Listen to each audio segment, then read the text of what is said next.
The architect of vengeance, the photograph of Patricia Winters stared back at Zoe from her apartment, while her mother's smile frozen in time. Captured 6 months before Blackwood Industries crushed her cybersecurity startup and, subsequently, her will to live.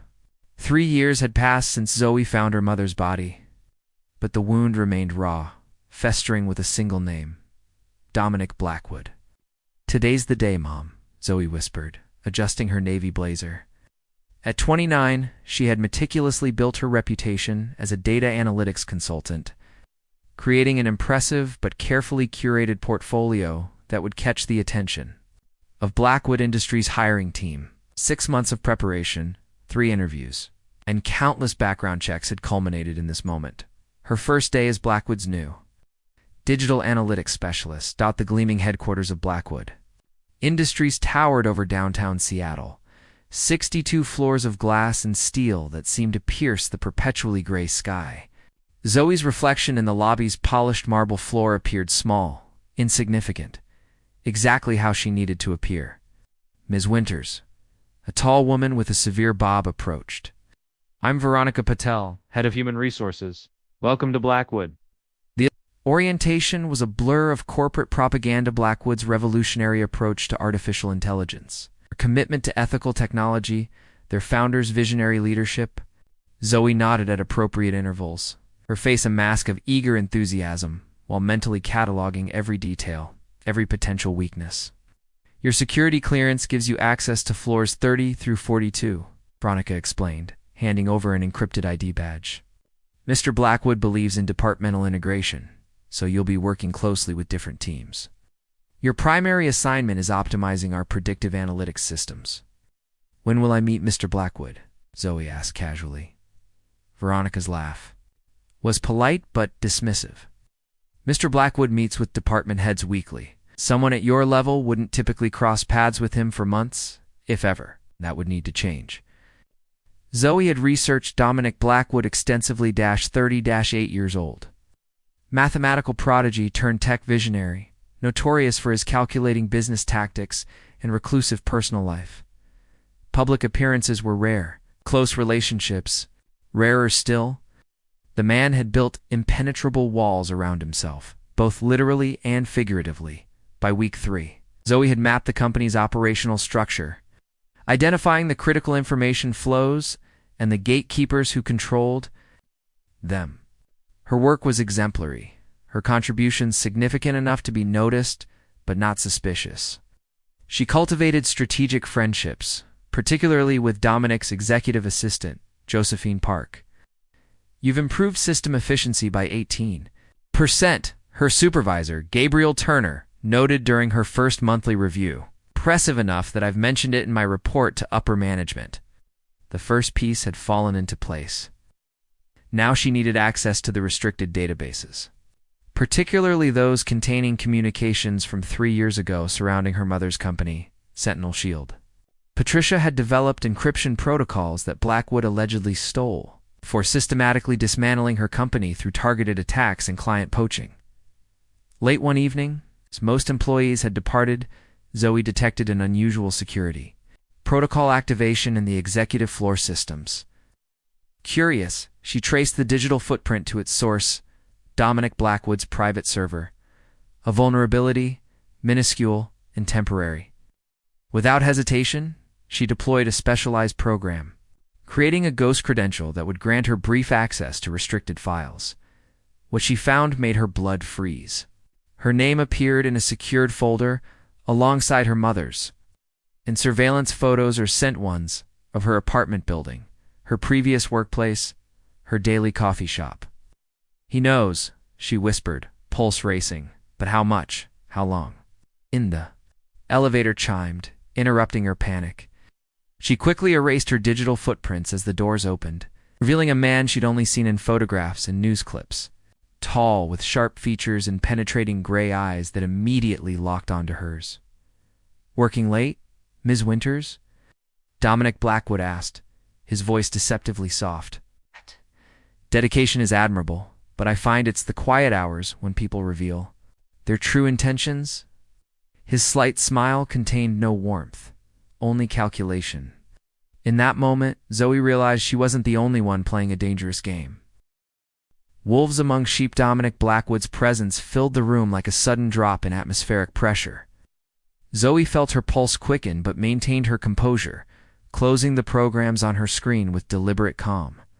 "Mr. Blackwood," she acknowledged, standing to extend her hand. "I didn't expect to meet you like this. I'm Zoe Winters, new in digital analytics. I know exactly who you are." His handshake was firm, his eyes searching hers. "Your work on our predictive algorithms has been illuminating. Gabriel speaks highly of your talents." The unspoken message hung between them. He knew more than he was letting on, and they both recognized the dangerous dance had begun. Two predators circling, assessing, waiting for the other to show weakness. "I appreciate the opportunity," Zoe replied carefully. "I've admired Blackwood Industries' innovation from afar for years." A flash of something amusement, skepticism, crossed his face. "Have you? I'd be interested in hearing your perspective on our business practices sometime. Perhaps over lunch tomorrow." Was an unexpected acceleration of her timeline, but Zoe couldn't refuse. "I'd be honored." After he departed, Zoe leaned against her desk, heart hammering. The surveillance photos meant Blackwood had been watching her before she was hired. But why allow her into his company if he suspected her motives? She needed to proceed with extreme caution. The next day, Dominic's private dining room offered a panoramic view of Seattle. He arrived precisely on time, dressed in a charcoal suit that seemed to enhance the storm gray of his eyes. "Tell me about your mother," he said without preamble after they were seated.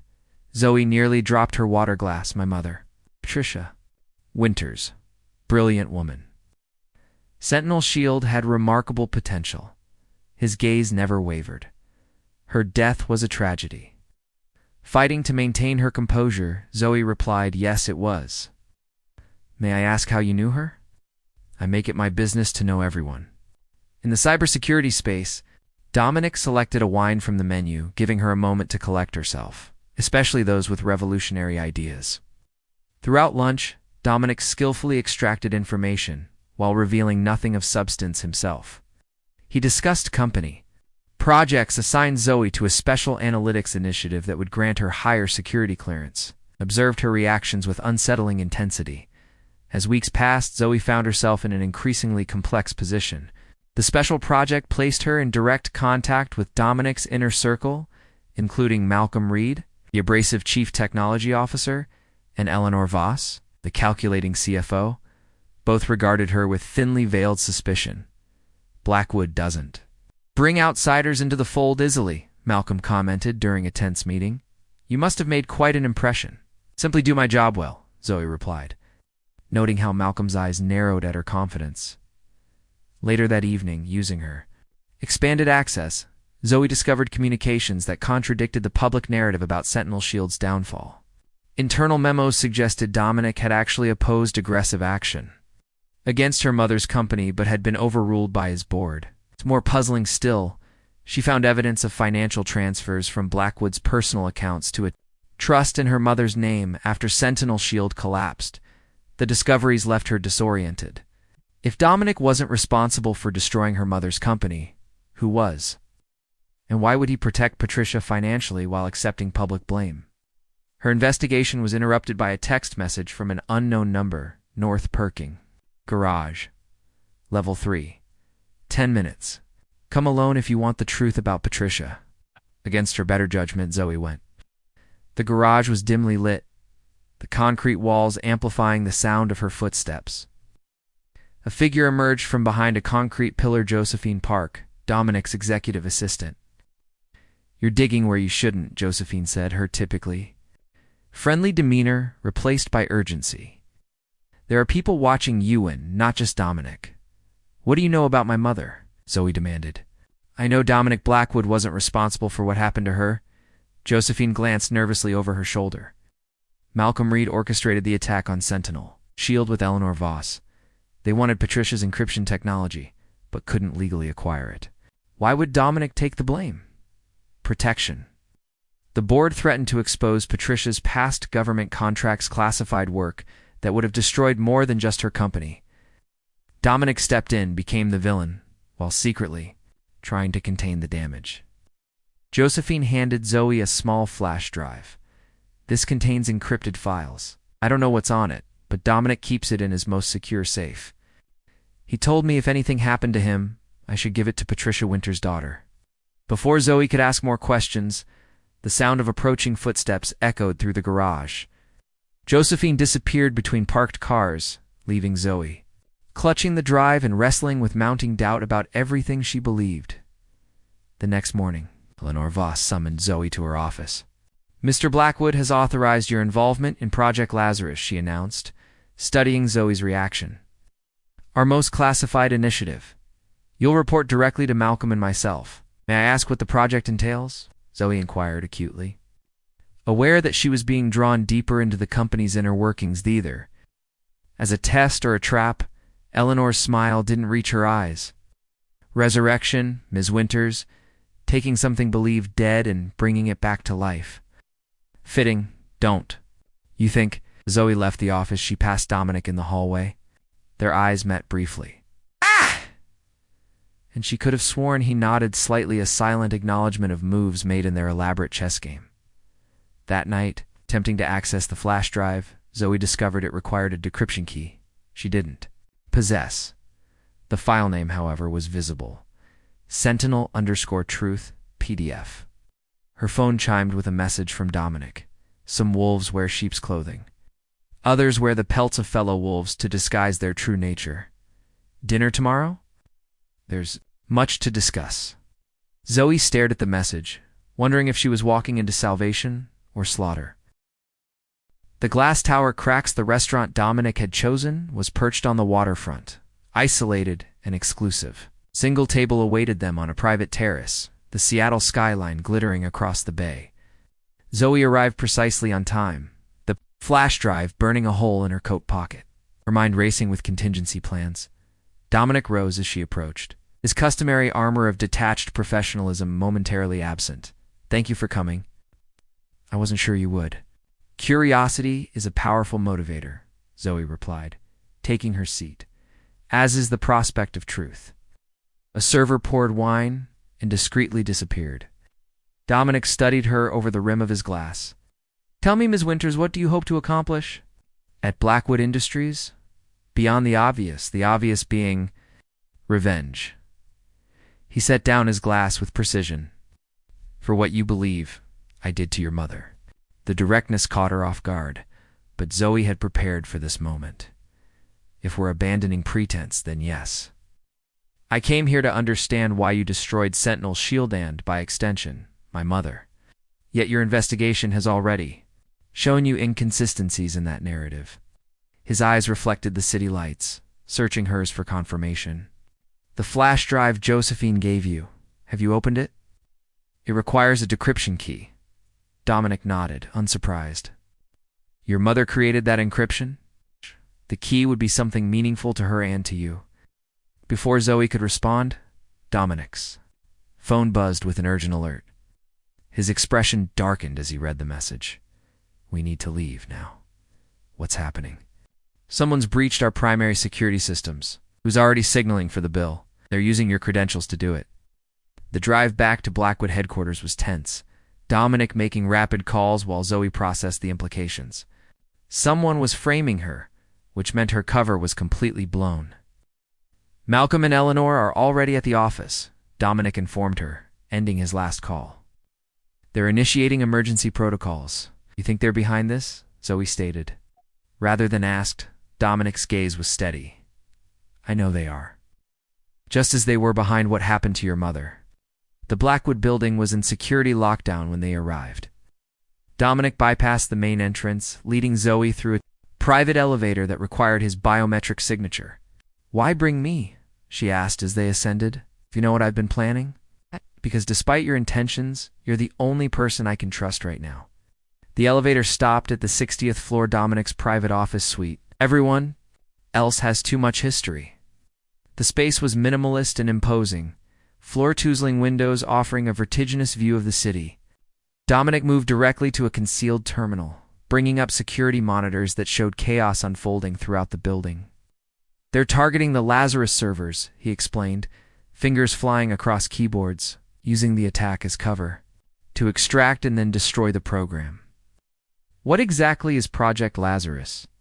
Zoe asked, watching as red warning indicators multiplied across the screens. Dominic's expression was grim. "The resurrection of your mother's work. The encryption protocols Sentinel Shield developed, we've been rebuilding and expanding them. Malcolm and Eleanor believe I shut down the project months ago. Why would you continue her work in secret? Because it was the right thing to do, and because I promised Patricia I would." This revelation stunned Zoe into momentary silence. "You knew my mother personally?" Before Dominic could answer, the office plunged into darkness. Emergency lights activated, casting eerie blue shadows across his features. "They've cut the main power," he said. Secondary systems should the building shuddered as a muffled explosion sounded from below. Alarms wailed, and the security monitors flickered with warnings of compromised sectors. "That wasn't supposed to happen," Dominic muttered, grabbing a laptop from his desk. "They're destroying evidence. We need to secure the Lazarus servers physically." "The servers with my mother's technology?" Zoe asked, following him toward a concealed door. "And the evidence proving Malcolm and Eleanor's conspiracy against Sentinel Shield?" He paused, fixing her with an intense gaze. "This is the moment. Zoe, you either trust me enough to help, or you walk away." The use of her first name, something he'd carefully avoided until no one underscored the gravity of the situation. "I need to know one thing first," she insisted. "What was your relationship with my mother?" Pain flashed across his face. "Patricia was my mentor at MIT. Later, when I founded Blackwood, she was my first investor and closest advisor. When Malcolm and Eleanor orchestrated the attack on Sentinel Shield, I couldn't stop them without exposing your mother's classified government work that would have put her in danger from forces far worse than corporate raiders." He took a breath.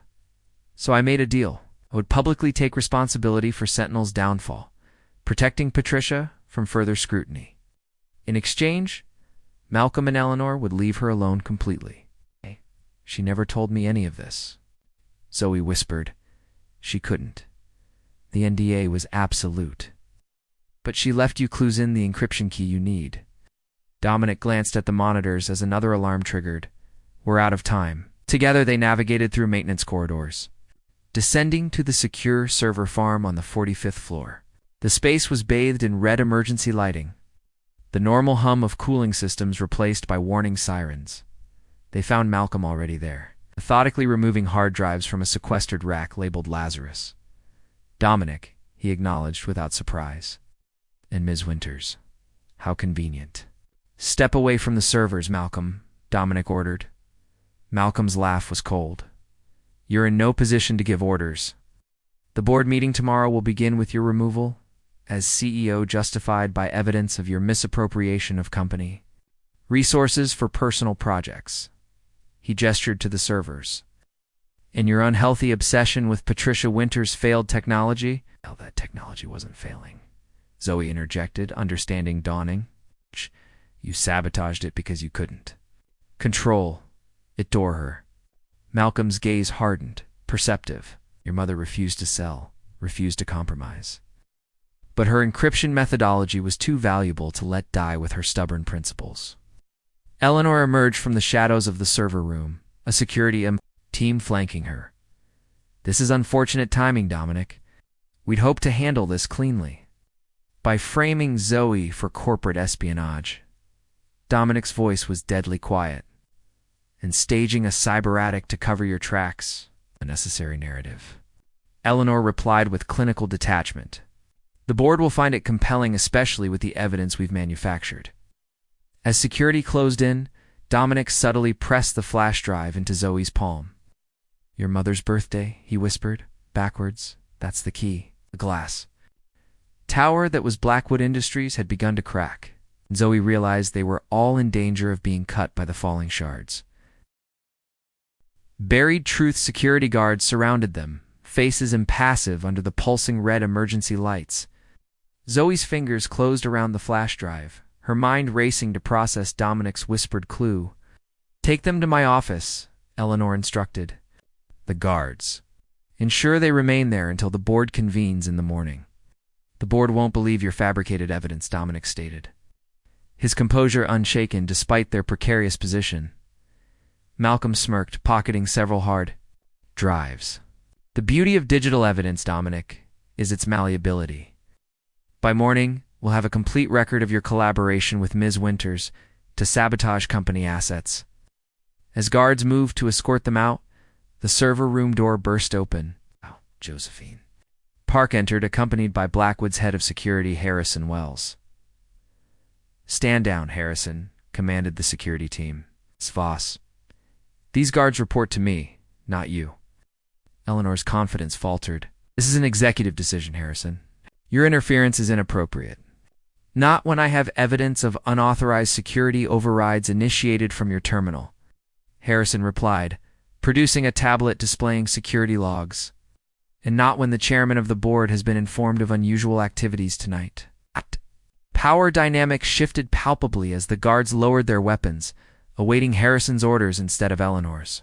"This is absurd," Malcolm sputtered. "Harrison, you're exceeding your authority."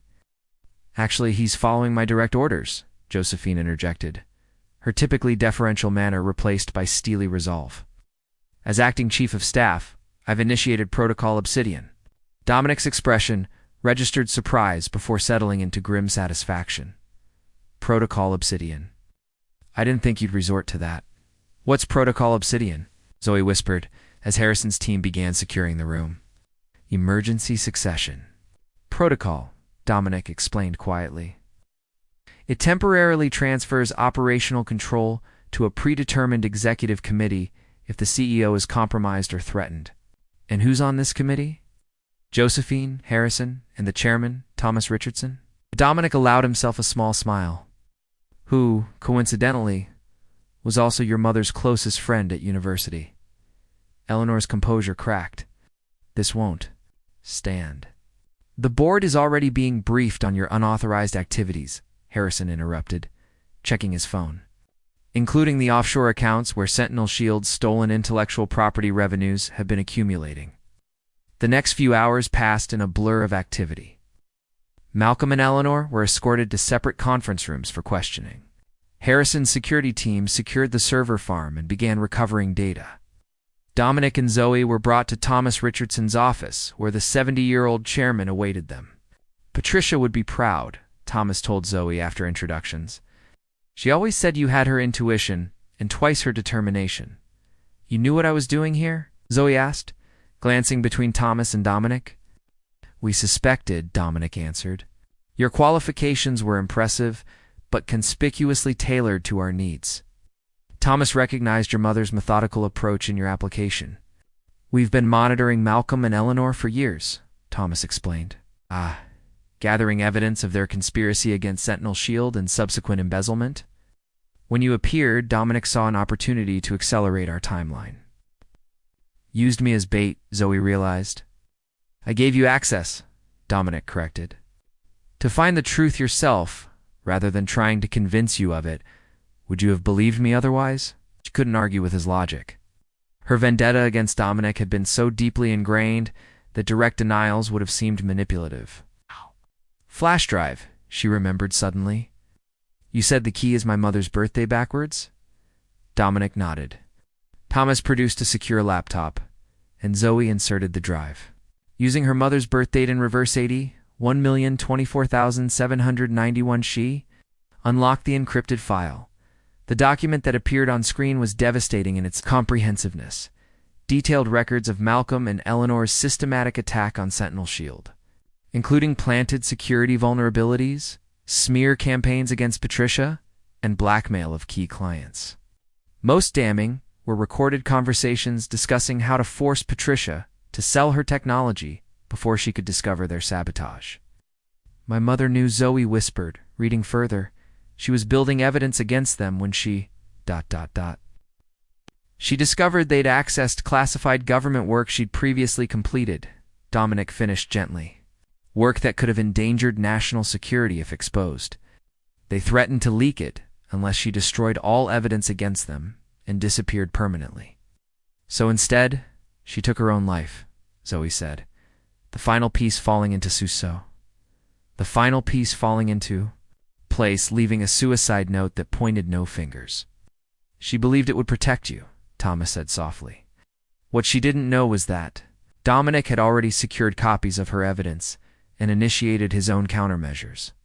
Zoe turned to Dominic, seeing him clearly for the first time. You've been working to expose them for 3 years? Why not do it immediately after her death? The evidence wasn't conclusive enough. Malcolm and Eleanor were too careful, too connected. A failed attempt would have alerted them and destroyed any chance of justice. His eyes held genuine regret. I needed absolute proof of their actions and their continuing threat. Project Lazarus, Zoe realized. It wasn't just about my mother's encryption technology. Dominic nodded. It was a honeypot system designed to look valuable enough that Malcolm and Eleanor would inevitably try to steal it. When they did, it would record every aspect of their methods, proving they'd used the same approach against Sentinel Shield. Dawn was breaking over Seattle by the time they finished reviewing the evidence. Thomas had arranged for the board to convene for an emergency session at 9 a.m. What happens now? Zoe asked as they prepared to leave Thomas's office. Malcolm and Eleanor will be removed from the company and face criminal charges, Thomas stated. The evidence is irrefutable, and Sentinel Shield's technology. Legally, it still belongs to your mother's estate, Dominic said. To you, Zoe, I've been developing it in trust, waiting for this moment. Josephine entered with fresh coffee and an update. The board members have all confirmed attendance. Legal counsel is preparing the formal separation documents for Reed and Voss. As the others discussed logistics, Zoe stepped away to the window, watching the city awaken below. The vengeance that had driven her for years now felt hollow in the face of the actual truth. Her mother had been caught in a corporate power struggle far more complex than Zoe had understood. And Dominic, the man she'd vilified, had been working to deliver justice all along. Second thoughts? Dominic asked quietly, joining her at the window. Recalibrating, she corrected. Everything I believed was wrong. Not everything. Your instincts about corruption at Blackwood were correct, just misdirected. He hesitated. What will you do after today? The question caught her off guard. For so long, her future had been defined by her mission of revenge. Now, standing at the precipice of its conclusion, she faced an unfamiliar void. I don't know, she admitted. I haven't thought beyond this moment. Dominic studied her profile, his usual guardedness softened by something like respect. Whatever you decide, Blackwood Industries owes you a debt that can never be fully repaid. But I'd like to try. Before she could respond, Harrison entered with urgent news. Sir Malcolm Reed has escaped custody, and he's accessed the emergency protocols for the Lazarus servers. Dominic's expression hardened. He's going to destroy everything. Not everything, Zoe countered, a sudden clarity cutting through her uncertainty. He doesn't know I've already decrypted the flash drive. We have the original evidence. But we need the Lazarus data to prove the contemporary conspiracy, Dominic explained. Without it, we can prove historical wrongdoing, but not their current crimes. Zoe's analytical mind kicked into high gear. The Lazarus servers are connected to your private network, correct?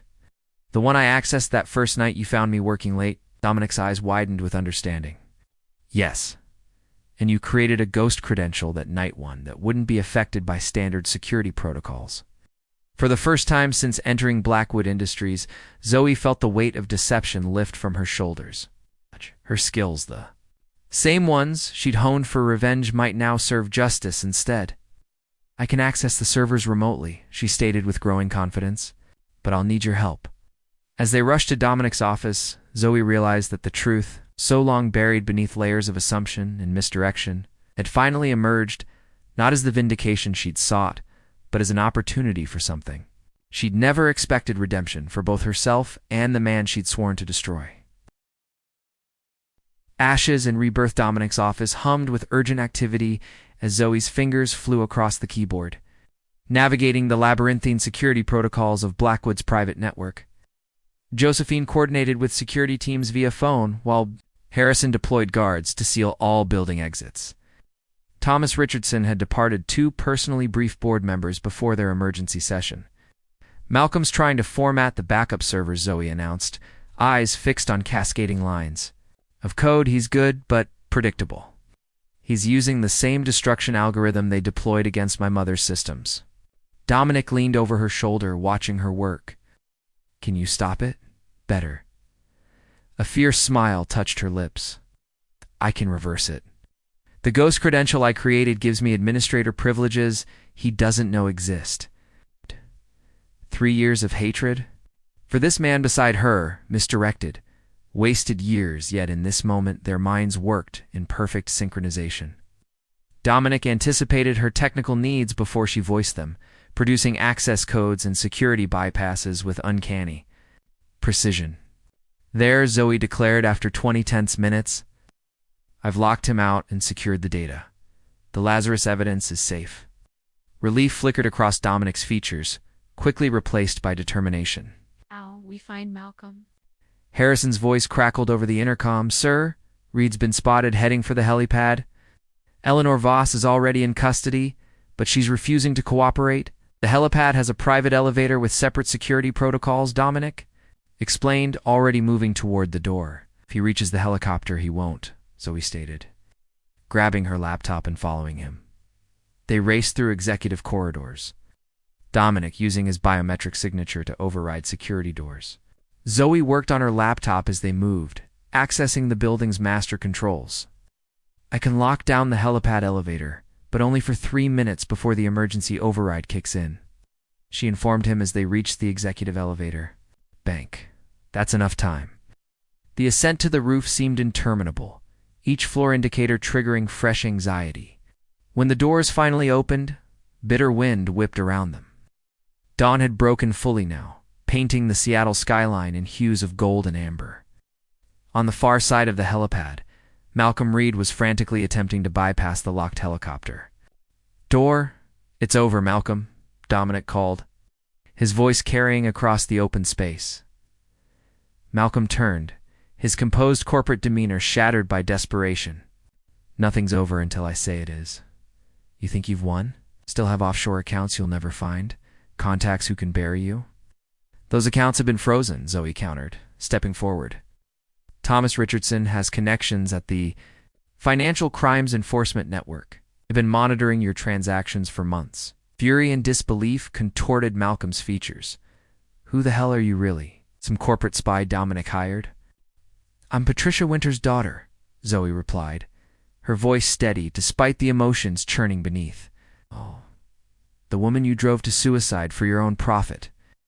Recognition dawned in Malcolm's eyes, followed by a cold calculation that sent a chill. Through Zoe, he reached inside his jacket, producing a small handgun.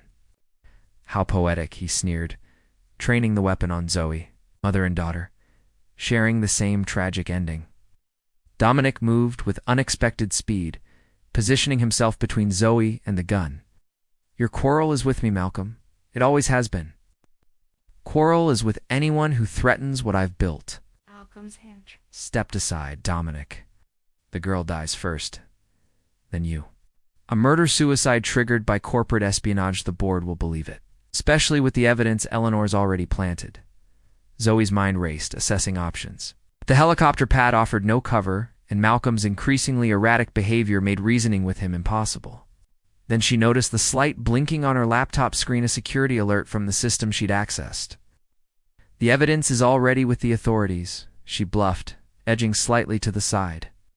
FBI's cybercrime division received everything 10 minutes ago. Malcolm's focus wavered for a crucial second, enough time for Dominic to lunge forward. The gun discharged with a deafening crack, the bullet grazing Dominic's shoulder as he tackled Malcolm to the ground. The weapon skittered across the helipad surface. Zoe sprinted forward, kicking the gun well out of reach before helping Dominic subdue a thrashing, cursing Malcolm. The helipad door burst open as Harrison arrived with security personnel, who quickly restrained the former CTO. You're bleeding, Zoe noted, as Malcolm was led away, her voice tight with concern. Dominic pressed a hand to his shoulder, wincing, superficial. I've had worse injuries playing squash with Thomas. The adrenaline of the confrontation ebbed, leaving Zoe suddenly aware of how close they'd come to disaster and how instinctively Dominic had moved to protect her. Not the action of the callous corporate predator she'd imagined for years. You shouldn't have done that, she admonished, as medical personnel arrived to examine his wound. Put yourself between me and a gun. His gray eyes met hers, serious despite. His attempt at a reassuring smile. I promised your mother I'd protect you if the situation ever arose. I keep my promises, Zoe. The board meeting that followed was unlike any in Blackwood Industries' history. With Malcolm and Eleanor both in custody and comprehensive evidence of their crimes presented, the outcome was decisive: immediate termination, criminal charges, and a complete corporate restructuring to prevent similar conspiracies. When Thomas Richardson proposed reinstating Sentinel Shield's technology under Zoe's leadership as a new division within Blackwood, the vote was unanimous in favor. You don't have to accept, Dominic told her privately after the meeting concluded. Your mother's technology legally belongs to you. You could establish an independent company, compete directly with us. They stood in Patricia's former office, which had been preserved exactly as she'd left it, Dominic's secret tribute to his mentor and friend. Afternoon sunlight streamed through the windows, illuminating the space with a warmth that seemed symbolic of the clarity Zoe had finally achieved. Competing with you wasn't my mother's vision, she replied. Trailing her fingers along the desk where Patricia had once worked, she believed in collaboration, in building something greater than what any individual could create alone. And what do you believe in now? Dominic asked quietly. Zoe considered the question, weighing the transformative journey of the past weeks against the years of misdirected anger that had preceded them. I believe in truth, she finally answered, however painful or unexpected, and in the possibility of redemption. Their eyes met, an unspoken understanding passing between them. The foundation of something new had been laid, not the vengeful destruction Zoe had planned, nor the protective distance Dominic had maintained, but a partnership built on hard-won trust. 6 months later, Sentinel Encryption launched as Blackwood's most successful product line in company history. The technology Patricia Winters had pioneered, fully realized by her daughter, revolutionized digital security across industries. Zoe's leadership of the division earned her recognition far beyond what she'd achieved as an analyst. On the anniversary of Patricia's death, Zoe and Dominic stood together at her graveside. The bitter Seattle rain that had fallen during her funeral 3 years earlier was replaced by gentle sunshine filtering through maple leaves. She would be proud, Dominic said softly, placing white Lila, Patricia's favorite, beside the headstone. Not just of what you've built, but of who you've become. Zoe nodded, throat tight with emotion. I spent so long trying to avenge her that I almost forgot how to honor her instead. As they walked back toward the waiting car, Dominic hesitated, then gently took her hand. The gesture was tentative, questioning so different from his usual, confident decisiveness. There's something I've been meaning to ask you, he began, uncharacteristically uncertain. The company charity gala next month. Do you consider attending with me? Not as colleagues, but ... quotes as something more, Zoe finished, a smile touching her lips. The man who had once been the focus of her vengeance now looked at her with an openness that still surprised her. The walls they'd both constructed, his from necessity, hers from pain, had gradually lowered over months of working together, revealing qualities in each other they hadn't expected to find. Yes, she decided, interlacing her fingers with his. I think it's time we wrote a new chapter, one neither of us planned.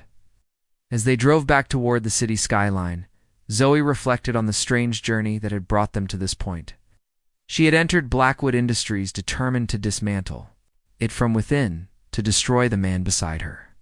Instead, she had found truth in the ashes of deception, and the possibility of something she'd never anticipated, a future built not on the rubble of revenge, but on the foundation of understanding. The glass tower of Blackwood Industries gleamed. In the distance, no longer a target for her rage, but a symbol of unexpected redemption. From those broken shards of misconception and pain, something stronger had emerged, something her mother, in her wisdom, might have recognized from the beginning. Not an ending, but a beginning. Not destruction, but creation. Not revenge, but rebirth.